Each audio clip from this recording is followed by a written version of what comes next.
Pemahaman peserta didik dan pengajar. Menjawab 3 kasus dan mengenal teori dan pendekatan yang digunakan untuk penyelesaiannya. Dari kasus 1, menurut Anda, apa yang membuat peserta didik mampu membuat paragraf dengan baik? B. Sebagai seorang calon guru, dalam kegiatan seperti apa metode di atas dapat diterapkan? Elaborasikan pemahaman Anda dengan menyertakan teori yang berkaitan.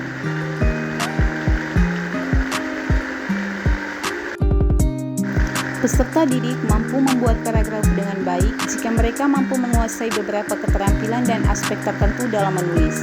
Beberapa faktor yang dapat membuat peserta didik mampu membuat paragraf dengan baik melibatkan pemahaman materi, kemampuan analisis, organisasi dan struktur, penggunaan bahasa yang tepat, kemampuan menyusun kalimat, kreativitas dalam penulisan, kemampuan revisi, kritis dalam penulisan sendiri, dan pengembangan keterampilan menulis secara bertahap.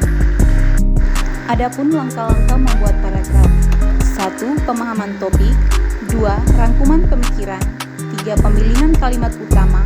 4. Penambahan detail dan dukungan. 5. Penggunaan kalimat penjelas. 6. Penggunaan kata penghubung. 7. Penutup yang efektif.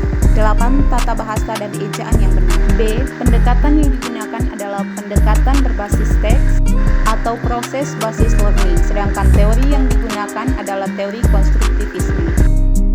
Kasus 2.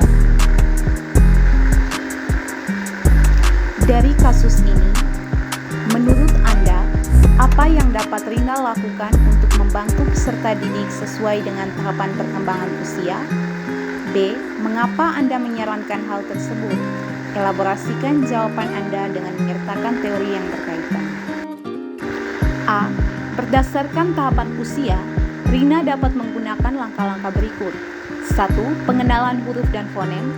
2. Teknik fonetik. 3. Buku bacaan tingkat awal. Dan 4. Latihan berulang. B. Kami menyarankan langkah-langkah di atas karena teori behaviorisme yang dikembangkan oleh B.F. Skinner menekankan pentingnya penguatan respon terhadap stimulus lingkungan dalam proses belajar. Kasus 3.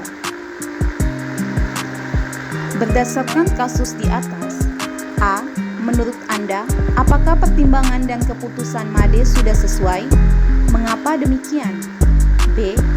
Prinsip apa yang MADE gunakan dalam kasus tersebut? Elaborasikan jawaban Anda dengan menyertakan teori yang berkaitan.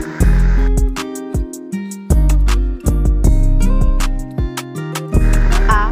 Menurut kami, pertimbangan dan keputusan MADE untuk memberikan contoh tes deskripsi tentang pantai dan makanan khas di Bali sudah cukup sesuai. Keputusannya mencerminkan penerapan prinsip kontekstualisasi dalam pembelajaran. B. Prinsip yang diterapkan oleh MADE adalah kontekstualisasi. Kontekstualisasi adalah suatu pendekatan pembelajaran di mana materi pelajaran dihubungkan dengan konteks nyata atau pengalaman hidup peserta didik.